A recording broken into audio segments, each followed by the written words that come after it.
afternoon, everyone, and welcome. I'm Susan Chekow-Lusignan, Director of Marketing and Program Development for the Friends and Foundation of the Rochester Public Library. Welcome to Books Sandwiched In.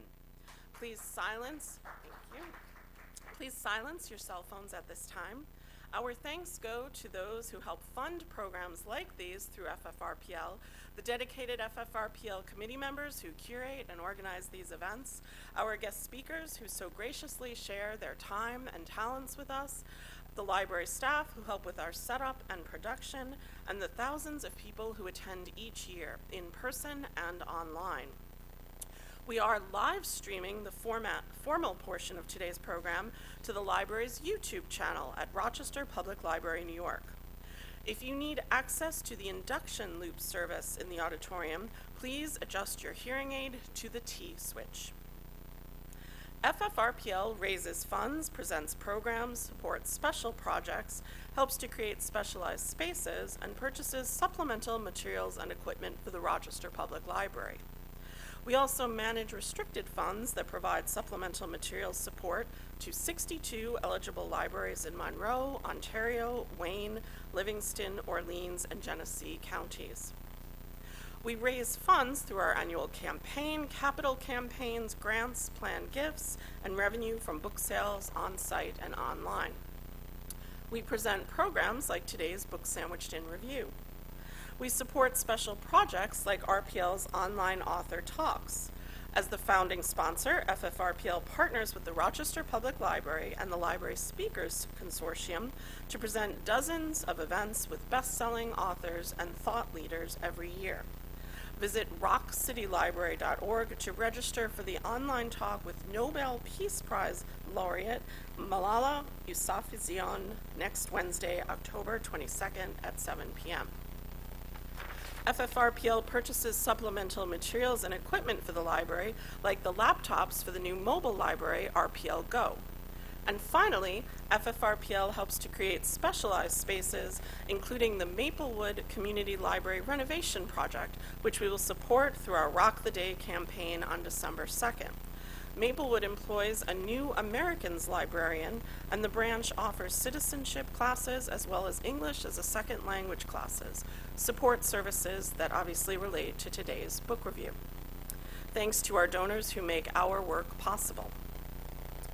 Today, Paige Hauser and Rachel Sapper, attorneys at the Legal Aid Society of Rochester, who both specialize in humanitarian relief and removal cases, will jointly review Everyone Who Is Gone Is Here, The United States, Central America, and the Making of a Crisis by Jonathan Blitzer. Fleeing persecution, crime, or hunger, hundreds of thousands of people arrive every year at the U.S.-Mexico border. A high percentage come from El Salvador, Guatemala, and Honduras. Using forensic and unprecedented reporting, Blitzer braids personal stories of Central Americans attempting to navigate U.S. immigration policies with those trying to regulate them and those who are advocating for changing them. Please join me in welcoming Paige Hauser and Rachel Sapper to our podium.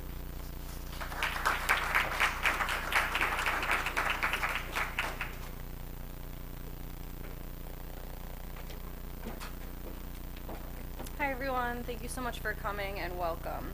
I'm Paige and this is Rachel. Okay. We're both, as was said, we are both immigration attorneys. I have been doing removal defense for about 8 years now, and Paige? Yeah, I've been doing immigration for about 6 years now. I was in business immigration before this, and have been doing humanitarian for the last maybe couple years. Okay. Okay, so first we want you to think about this throughout the entire presentation and as you're reading the book, that there's no such thing as the right way to immigrate to the United States. You have been lied to your whole life, and we will get into talking about why. But this book is really dense, as you now know, and immigration law is very complex and very expansive. So we want to break it down as easy as possible into 3 separate themes that we're going to be talking about today. The first is the U.S. involvement in other conflicts that have created these humanitarian crises. Second is the discrepancy between how the U.S. government treats different kinds of immigrants depending on where you're coming from. And history repeats itself. Okay. So I guess the main pushback we always hear when hearing about immigration is that, well, they can come in the right way the same way my family did. And normally when people are referring to their family, they're referring to people who came in around the turn of the 1900s. And there was no real immigration law then, except really to ban small groups of communities, mostly in Asia.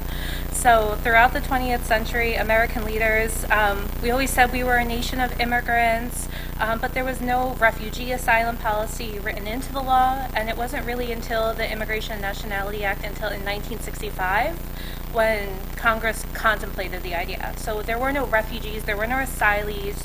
Your great-grandparents didn't come in the right way because there was no right way. They just hopped on a boat and got a stamp and came in. So that's basically what a lot of people are trying to do at the southern border. And as we go on throughout the presentation, you'll learn that the right way is going to differ depending on who you are, where you're coming from, and the time period that you came.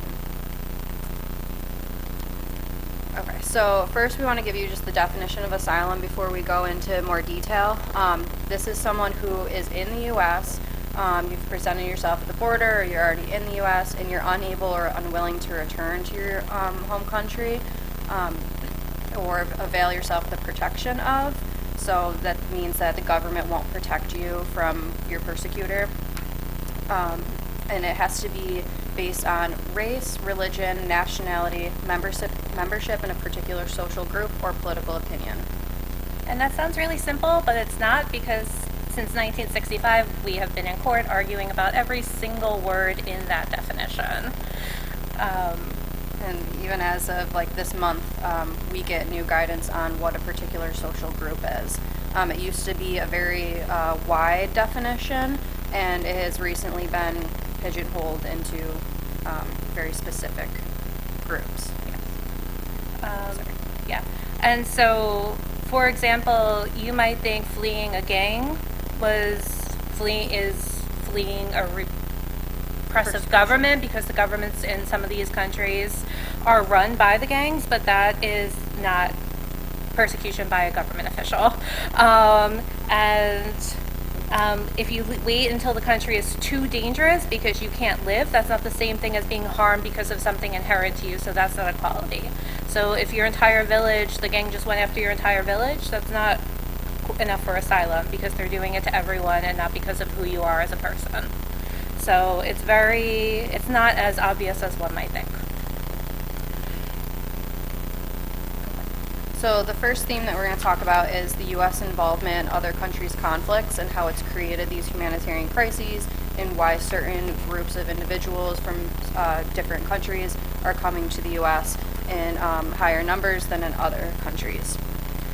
So the first is El Salvador, which, as we know, the book heavily talks about. The U.S. played a large role in the Civil War in El Salvador, helping their military and funding, providing gas masks and weapons and other non-lethal aid. Well, the book, we're trying to distill it down to the themes in the book, because you could honestly teach a semester on this book. It goes through not only individuals' lives, but it goes through individuals in the government lives in the other countries, as well as our foreign diplomacy, and follows diplomats, as well as our local congressmen and how they're responding to the crisis here. So what we're really trying to do is just pull apart those themes. So in the book, we follow individual immigrants' stories from coming here and how they interacted with the conflicts there and what they saw, as well as CIA agents who he was able to talk to, who explained the U.S.'s role in the conflict. And especially in El Salvador and Guatemala, we were really instrumental in overturning and overthrowing the governments and installing who we wanted to be in the government, so funding it. And that's a lot of the reasons why it was so hard for people from these countries to come here and immigrate, because they were our allies and we were really associated and very closely linked to the governments there.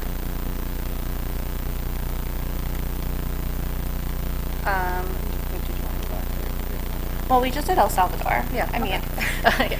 So similar themes though with Guatemala and Honduras. So the U.S., whether we weren't instrumental in actually helping them remove their governments or just supporting the opposition to, interfere with elections or support certain positions in elections.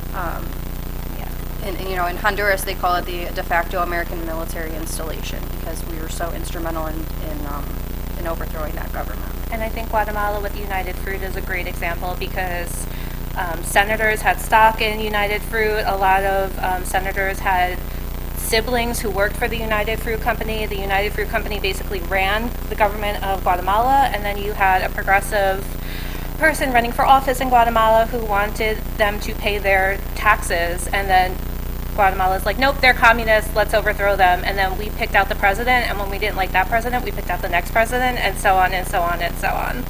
So that's a very clear-cut example of how we interfered and created a lot of the issues there. And we liked to say that it was because we were trying to stop communism or prevent communism, but really there are business reasons, financial reasons, as you can see from the United Fruit. It all ends up coming back to money. Another example is the Vietnam War. We played a large role in creating that humanitarian crisis, and when that ended, we had hundreds of thousands of people that were loyal to the U.S. during that time, and now are being displaced. Where are they going to go? The U.S., in classic U.S. fashion, didn't want to bring immigrants into the U.S., but in a good faith showing, we decided, okay, we'll take in some people to make other countries happy so that they would also take in some people. Exactly, yeah. We were just saying we'll do it as long as you guys all do it as well, because we can't take in everyone. And we've seen that. Like, another big theme is how much this all loops around time and time again. Because we saw that with the refugees coming out of the Middle East about a decade ago, that we were willing to take some in as well as other people took them in. And the same thing with Ukraine, right? We helped out and we did Uniting for Ukraine, but we also, most of Europe did as well. Similar to Afghanistan, too. And then the other interesting thing that is a very commonly talked about thing throughout the book is the gangs. And what a lot of people don't realize is that a lot of branches of these gangs, especially MS-13, they were born and raised in the U.S. As a result of our influence in other conflicts and those people having to come to the U.S. to seek protections. For example, the MS-13 leader at the time, Satan, he was trained by the U.S. when he was in El Salvador. So he was using U.S.-made weapons. And now, we try to keep them out. Okay. So the second theme is the right kind of immigrants, and we see this all the time. It's something that we see pretty much every day in our jobs, but the discrepancy between different kinds of immigrants. So, in the present day, we have the difference between Ukrainians and Haitians and Afghans. Basically, we decide who, as a country, who we think are the right kinds of immigrants. And that's how the U.S. has based a lot of immigration policy and laws on. And it's really based on financial entanglements we have with these countries, as well as our political entanglements we have with these countries. Because I can make a very strong argument that the same way we went into Afghanistan and dismantled their government and created the humanitarian crisis so the Taliban took over is very similar to the way in the 80s and 90s we went into these Central American countries. And I think that's something that if you read the book, you can definitely feel the echoes of that. So you really have to follow the money and then look at what our foreign policy is at the time, because a lot of these are happening over and over again, and it's kind of arbitrary who we decide is the right kind versus the wrong kind of immigrant. So parole is one of the ways that the U.S. government likes to arbitrarily decide who can come into the U.S. and who can't. And so first, though, I want to point out that parole in the immigration context is very, very different than in the criminal law context. we think of parole as someone's in prison and they try to get out.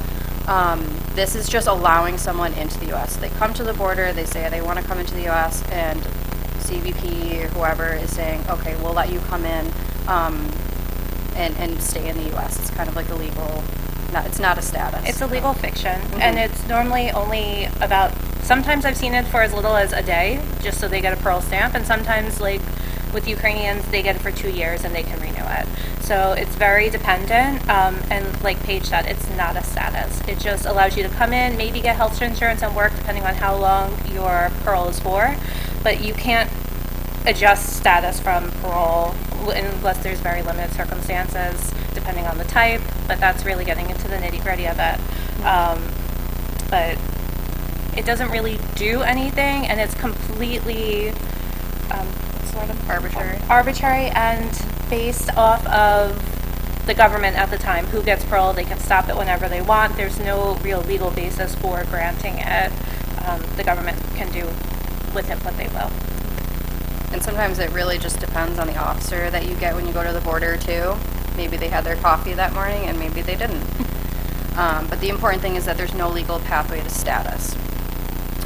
So, as Rachel was saying, Most of the time. most of the time there's some, yes. So, because there was, right? That's why we have the Cuban adjustment. So what they used to do is and this is discussed in the book, is they used to allow certain classes of people in with parole, and then they would have to, Congress would have to work together and pass a law and do something called the Cuban Adjustment Act or the Nicaraguan Adjustment Act or something like that, and that would be their pathway to status. So they really haven't passed any new adjustment acts in 30-something years. There was talk about an Afghan Adjustment Act, but that fell by the wayside. So right now it doesn't give you any status, but it used to, and that is how people used to enter with parole and be able to live here, but that has since stopped being an option for most people. And to back up a little bit, Adjustment Act is pathway to green card. So, this discrepancy between different kinds of immigrants is the book was talking about. The main example is like Haitians versus Cubans. You had two groups of individuals. The United States was a big part of a lot of the humanitarian crises that were in both countries. And then when they came into the U.S., Cubans were given this pathway to a green card, and then Haitians were given TPS that is no longer a thing now. So that's just one example, a major example of how two people from two different countries could come in the same exact way for, the same reasons, but be treated very differently because of the country that they're coming from. And to be clear, it's not as simple as that in the book. That's what is so great about this book, about how much context it gives you. Because it explains not only the discrimination between Haitians and Cubans, obviously, but then the political reasons why, what was going on in the time for Cubans, and then the blowback from the Cubans, which is why they didn't give it to the Haitians. And that's what I love about this book, is about how much context it gives you, and it kind of explains why laws happened and how the decisions were made in these contexts.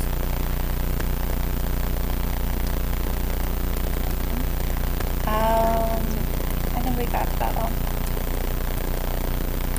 Okay, so the last major theme is history repeating itself, and we've kind of touched on it this whole presentation, but the entire book is basically going back and forth. You can see a lot of similarities today that were in 70s, 80s. And one of the big ones that we're seeing is family separation. I'm sure you've heard that in the news a lot, but it's being used as a deterrent for coming to the U.S. Yeah, there were multiple quotes from congressmen. The only way to stop the immigration at the southern border is to deter them, and the only way to deter them is to make their lives as hard as possible when they come in. And what is more hard than separating children from their parents and putting them in detention and not allowing them to come in, and just the detention conditions are not great. So it's really about creating these areas where they stop wanting to risk it to come here. And family deterrence is a big push for that. The second one is voluntary departure. So basically what this means is that the government is offering individuals who are in removal proceedings and deportation proceedings to just self-deport, so that they don't go through the whole removal process. They won't be detained. It's supposed to be just like a faster way for the U.S. to deport people. But similar to what we were seeing in the 80s, how individuals are just being given these pieces of paper. They don't even know what they're signing. It's not being translated for them. And then they're signing this piece of paper and being put back on a plane. We're starting to see very similar things right now happening, and it's just history repeating itself again. Oops. And then the last quote is kind of what we're really facing right now, which is stark that somebody said it over a decade ago or 2 decades ago. We should push the law to the limits. We're not applying for asylum to win. We're doing it to prevent deportations and people being killed. Because there are attorneys who are filing for asylum and their clients are losing, getting deported, and then they find out that their client died within like a month or 6 months of returning home. Because these are very real fears. Even if they're not fitting within the legal definition, they definitely are being hunted and at risk of the gang violence or whatever violence they are afraid of. I just say gang violence because we're talking about Central America. And there's also, like there is today, there was pushback against advocates who were trying to do this. Advocates were, it's on the next slide. I'm getting ahead of myself. Sorry. So we'll just go on to that slide. So, just going off that, before they were killing lawyers and teachers and college students, and we're kind of seeing that today. Not so much killing attorneys. Hopefully not going to get that far. But they are going after and sanctioning attorneys for filing cases that they don't believe are strong enough. Even if they, on the face are, but they just don't like it. They're also giving immigration judges the ability to terminate cases without giving them their day in court. They are, how do you say it? They are telling the Department of Justice, if they see frivolous cases, to make complaints to the state bar to go after these attorneys and do investigations into their bar license. And frivolous cases are that's a very loose term, the way that they're using it. So something that we might not think is frivolous, they are saying is frivolous. There's a stark difference between the law and how it's being practiced. We see that today with SIDGE, which is Special Immigrant Juvenile Status. These are kids who have been abandoned, abused, or neglected by one or both parents. U.S. law is the cornerstone of family law, is the best interest of the child, and now we are taking away those protections for those kids. So with SIDGE, SIDGE is a congressional act, so it is a law, and it's not something that the administration can overturn on their own. So what we are seeing with SIDGE is a little different, which is where they can't actually undo the law and say you can't apply for SIDGE because it's something that they are entitled to. So a lot of kids who are applying for this benefit are also in removal proceedings. So what they are doing is they are holding the judge's hands and not letting them say we can wait until the determination is made, and they are just going ahead and saying, nope, we can't decide this, only another court can decide this, therefore the only thing we can do is issue a removal order or an order of deportation against you. And they are going after the lowest hanging fruit, going after people where they know where they are. They're going after people who are showing up to their immigration court proceedings. They are going to foster care where these kids are held. They're really going to schools. So it's something that we think right now is unprecedented because we haven't been practicing for that long. But through this book, we see that it is something that has happened multiple times, and it is kind of right out of the old playbook. A very relevant theme right now is that, just like in El Salvador, there's a tendency to blame the lefts for everything. So in El Salvador, they were peaceful protests, but protesters were being bombed, as we read in the book. A very similar thing is happening right now, where they're calling, Democrats radical leftists, and kind of blaming everything on the left.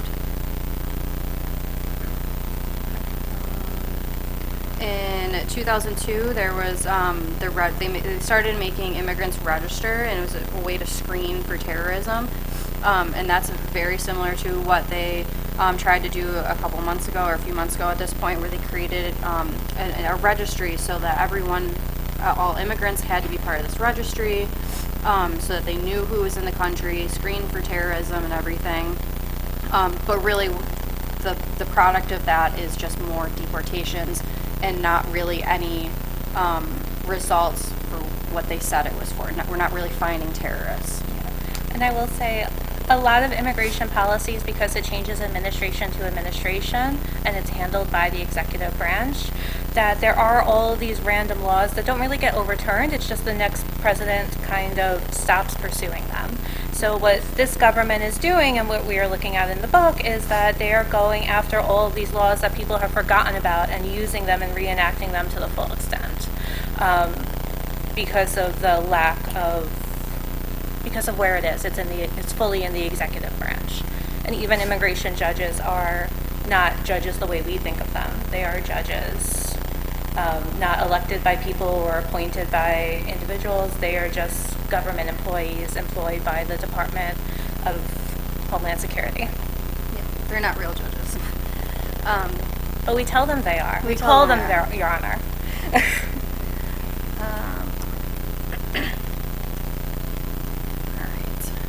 All right, so we just saw recently a U.S. Supreme Court decision allowing, I think it was in LA, that officers could just arrest someone or detain someone based on the way that they look, if they looked like they were from Central America.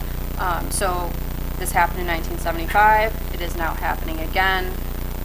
Another slippery slope. Sure. That's the last one. And the head of the CIA at the time called the transit of undocumented Mexicans into the country a greater threat to the future of the United States than the Soviet Union, which should sound familiar, because undocumented Mexicans or immigrants or anyone are apparently the greatest threat to this country, according to many administrations.